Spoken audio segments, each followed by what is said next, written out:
Hello, everyone. Thanks for joining us for Access City Council. I'm your host, David Riggleman, Communications Director for the City of Las Vegas. Coming up on this show, the debate over whether HOV lanes are necessary continues, and our local law enforcement officers are honored with a special ceremony. Here to talk about these topics and much more is the councilman who represents Ward 4. You know who it is. It's Mr. Stavros Anthony. Welcome back to the program. How are you?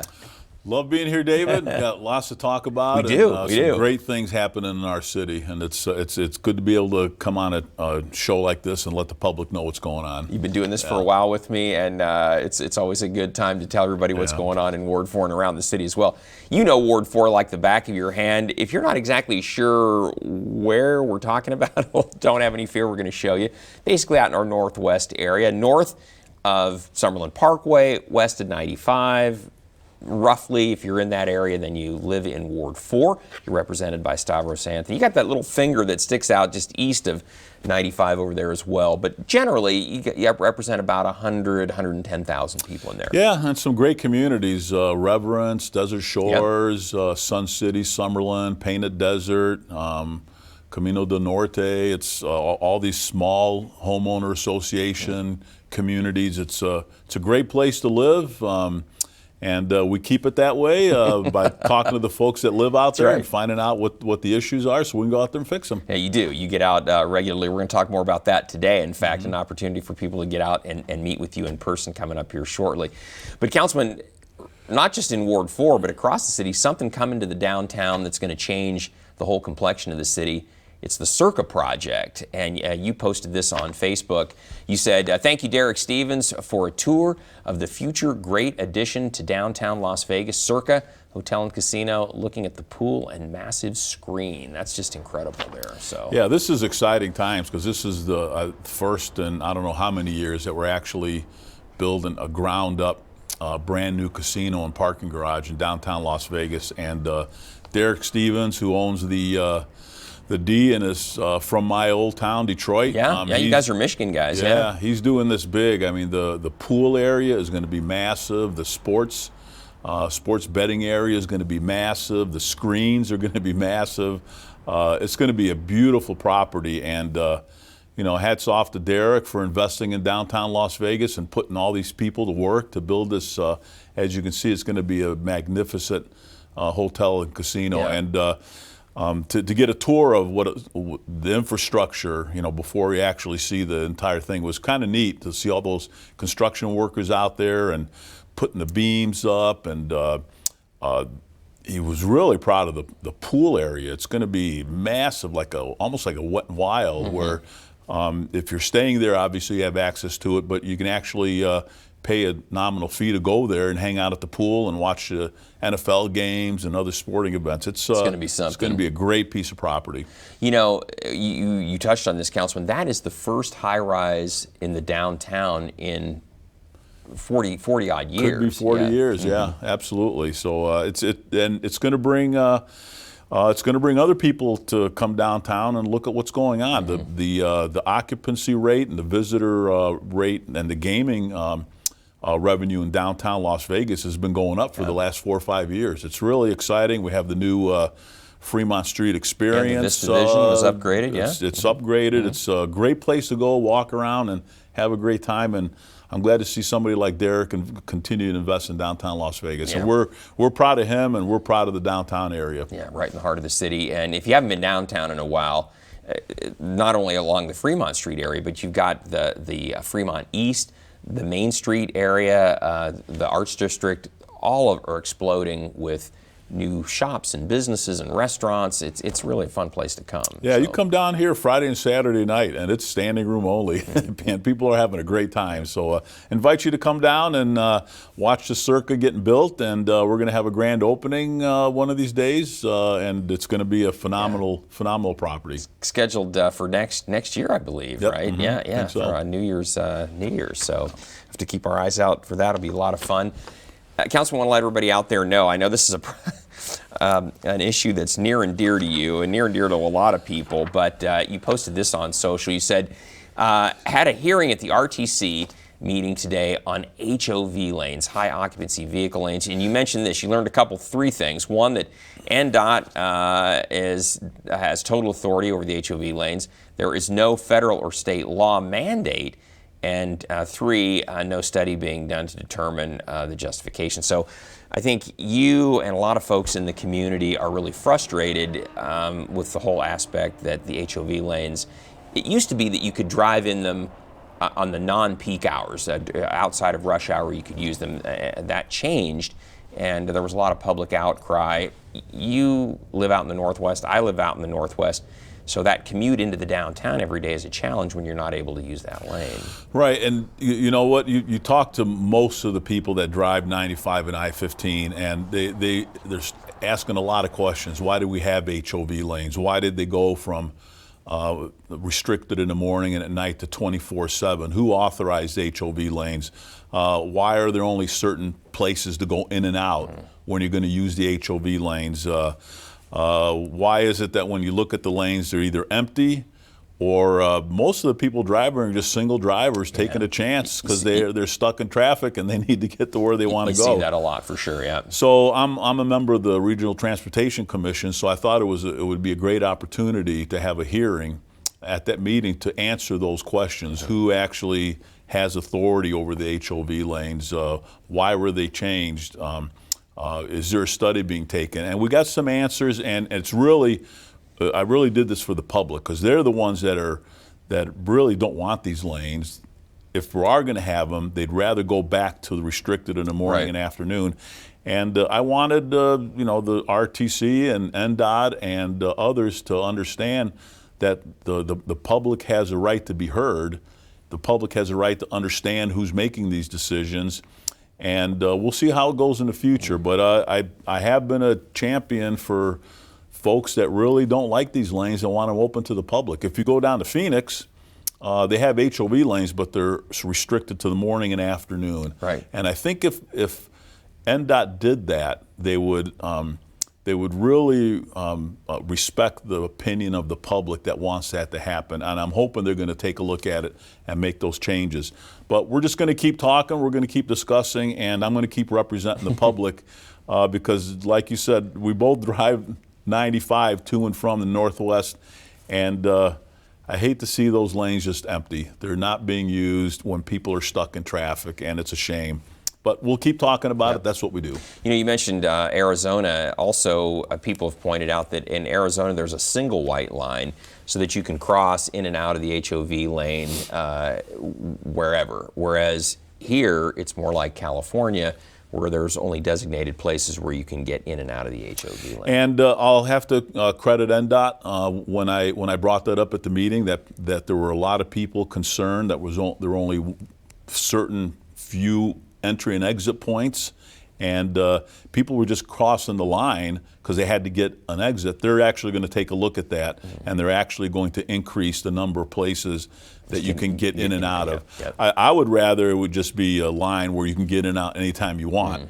But NDOT has decided that we're going to have entry and exit points, and at least they're going to increase the number of those to allow people to get in and out of those safely. Because right now it's not very safe because you're trying to get out at the last minute and trying to make your exit, and it's causing confusion. Right. So they're making that change, and we're just going to keep pushing and pushing until the public is really satisfied with the way these lanes are set up. Yeah. Interesting, too, if you're coming from the downtown to the Northwest, you can't enter the HOV lane until you get pretty far along 95. You're well on your way before there's an opportunity to get into the HOV lane. Right. If you're coming from the downtown, there's no place to enter.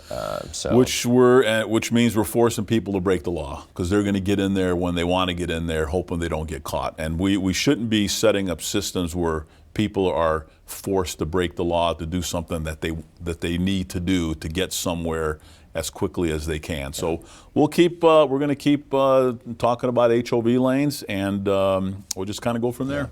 Interesting. I think people who are advocating, specifically NDOT, say it's to encourage people to carpool and or to take the public transit. Buses are also able to use the HOV lane. So that's, I guess, the reasoning behind what they're trying to do. That is, unfortunately, people in this city like to drive their cars, and they like to drive by themselves. That's just the way our city is set up.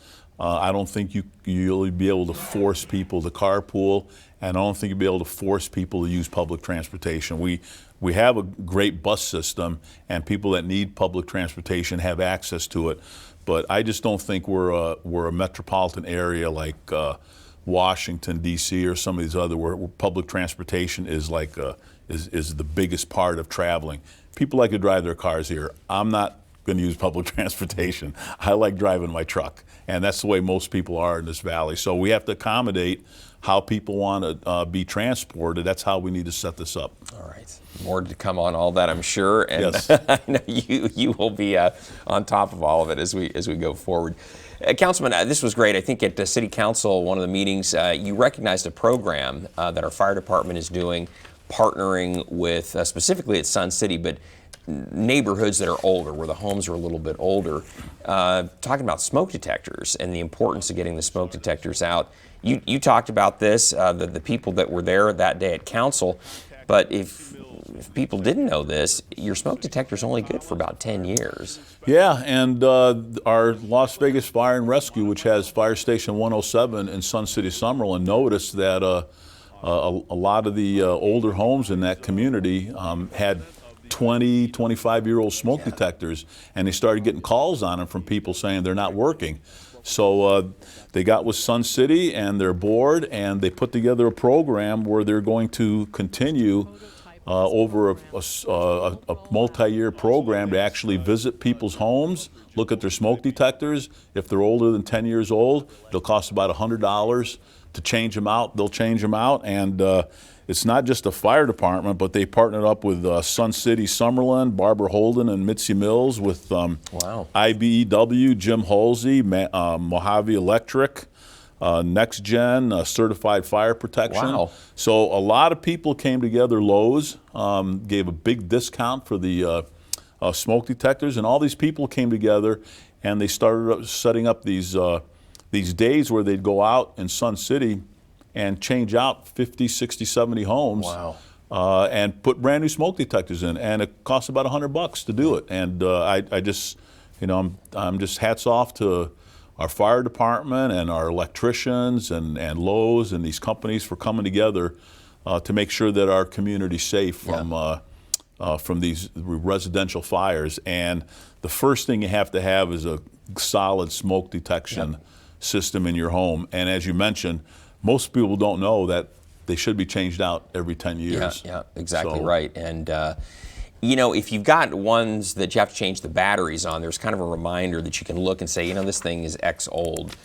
They now have smoke detectors that last 10 years. You don't have to change the batteries at all. Right. Of course, on those, you got to make sure that at some point you remember it's been 10 years. Right. I got to change out those detectors. Yeah. So it was great to bring them down to City Hall. Everyone, Lowe's, electricians, the fire department, Sun City community residents that were involved in this program, and recognize them and honor them for really taking the time to really save lives when it comes to residential fires. So thank you all for doing what you're doing, and all of you that are watching, check your smoke detectors. If they're 10 years old, go switch them out. Yeah, got to get some new ones. Yeah, that's very, very important.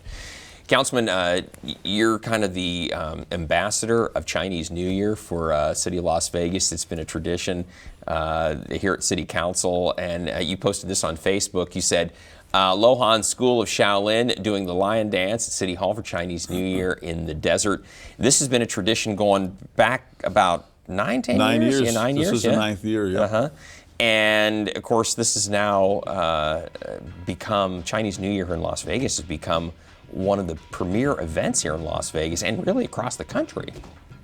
Yeah, and it was 9 years ago. I met Golden Catalyst, Janie and Derek, and we decided that I would be the point person for the city of Las Vegas to help bring in the Chinese New Year. So every year we kick it off with this event here at City Hall, and we had a bunch of kids there that were having a great time watching the dragons and bringing down all the different ambassadors from the Chinese community, which is a great community, the Asian community, and we come down and we talk about all the events that are coming up. And it was not just this event at City Hall, but a couple days later, after we had this event, and they brought a little happy birthday cake out yeah, for me, because your birthday falls in that time frame. It was my as well. birthday yeah, there, so they didn't have enough candles to put all of the candles on there for my age, so they didn't put any candles on there.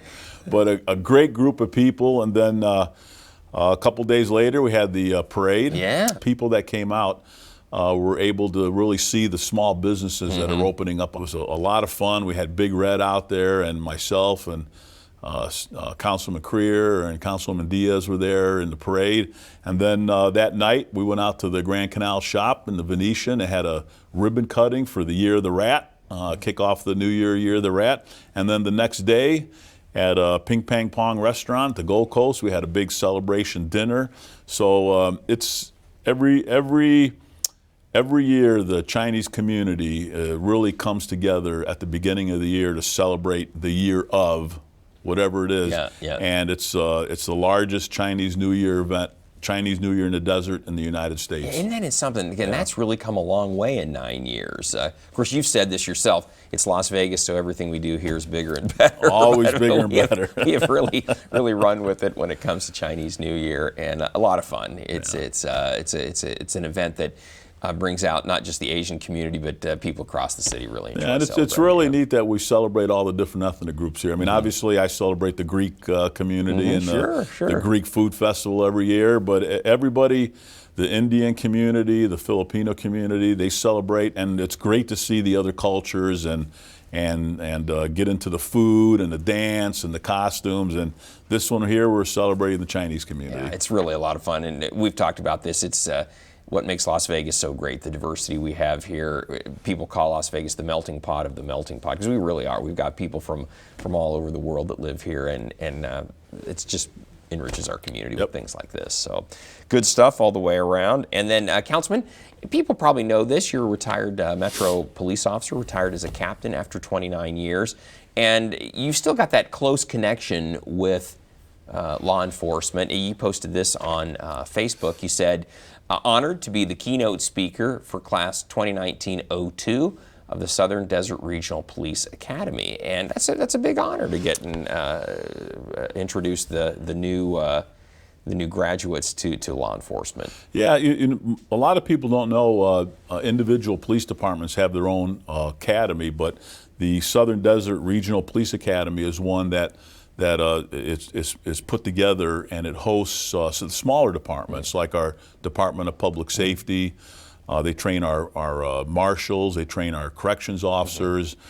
We had some officers from some smaller departments. We had some BLM law enforcement officers, all in this graduation. And obviously it culminates in the graduation of their class to send them out in the field. And I was really honored to be there as a keynote speaker and talk about my experiences in law enforcement to these brand new law enforcement officers that are going to go out in the community the next day and protect us, hopefully, for the next 25 years, just like I did for 29 years. I remember graduating in 1980, and now I've been retired for 10 years. And I told him that you're going to wake up one day and you're going to be retiring from your profession, so what are you going to do between today and your retirement? What are you going to do to make Las Vegas and Southern Nevada a great place to live? How are you going to serve the community? And it was good talking to them, and the family members were out in the audience. It was at the Orleans Theater, and everybody was so proud of these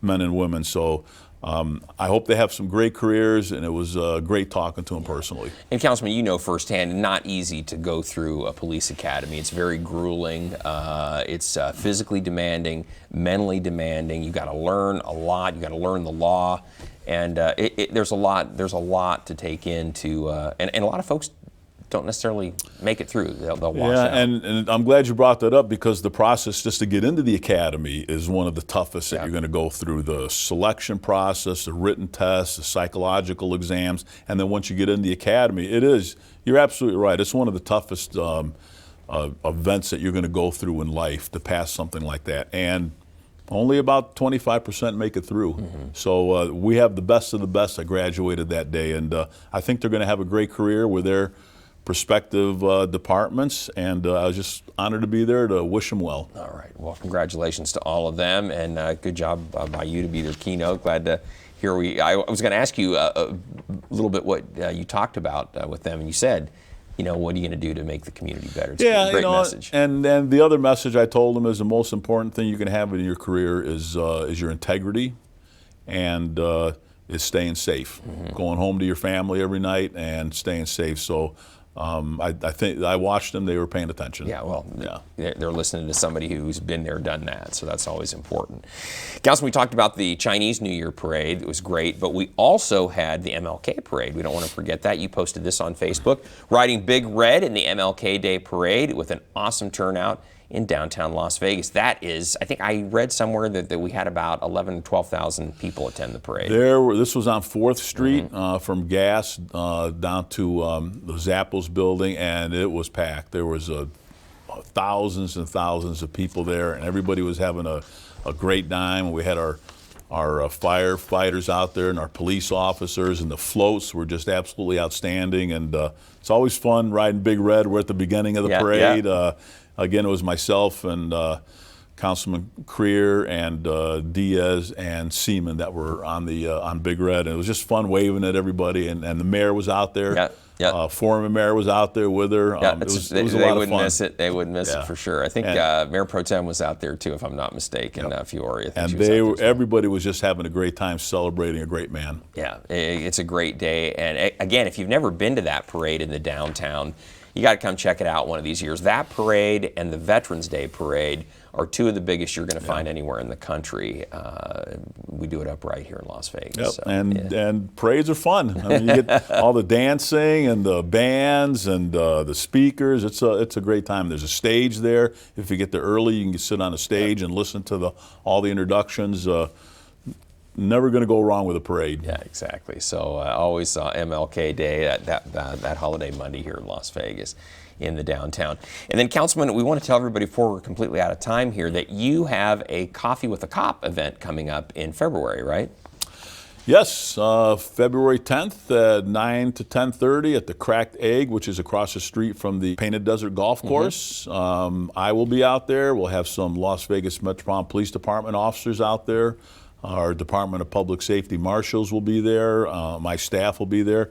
And it's a great time to have breakfast. It's a great place to have breakfast. And it's a way to sit down and chat with police officers and myself and tell us how we're doing. What's going on in your community? Are there things that we need to take a look at? Are there some code enforcement issues, some law enforcement issues, or you just want to come out and say hi to the officers that work in your neighborhood and say hi to me, that's fine too. But if it's really a chance for you to come out and sit down and chat with somebody about something that's going on your street that you are concerned about and you want us to take a look at it. That's the reason for having these. Very informal. It's over a cup of coffee, over some breakfast, but it's not like you got to make an appointment or come down to City Hall.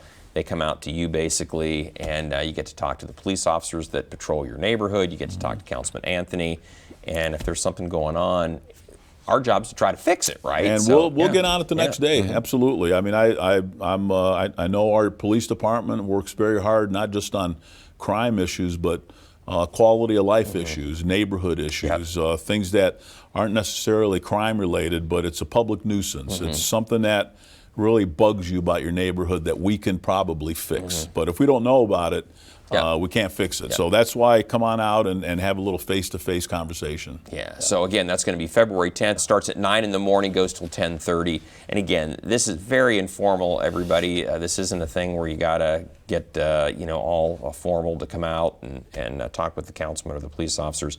It's just to chat over a cup of coffee or some breakfast. Again, that's going to be on February 10th, that Monday morning. So, all right. Well, Councilman, we want to tell everybody out there, we're running out of time, but we want to say, hey, we always want to hear from you. So if you have something you'd like to share with Councilman Anthony, you can find him on Facebook and Twitter. He is really good on social media, by the way. You can also contact him just by picking up the phone, 702-229-6405, or you can send him an email. His address is santhony@lasvegasnevada.gov, and he or one of his staff will get right back to you. You always do.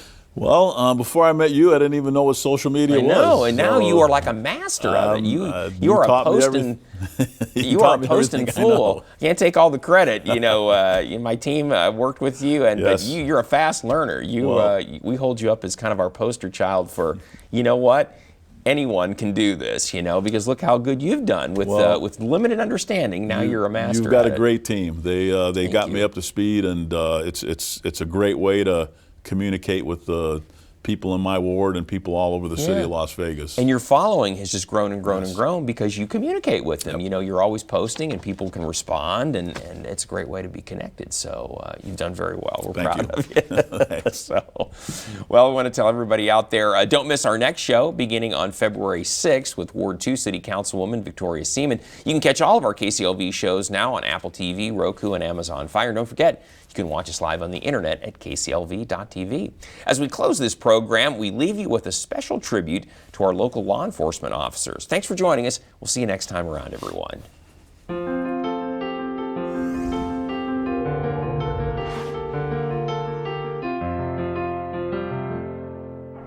Forward march!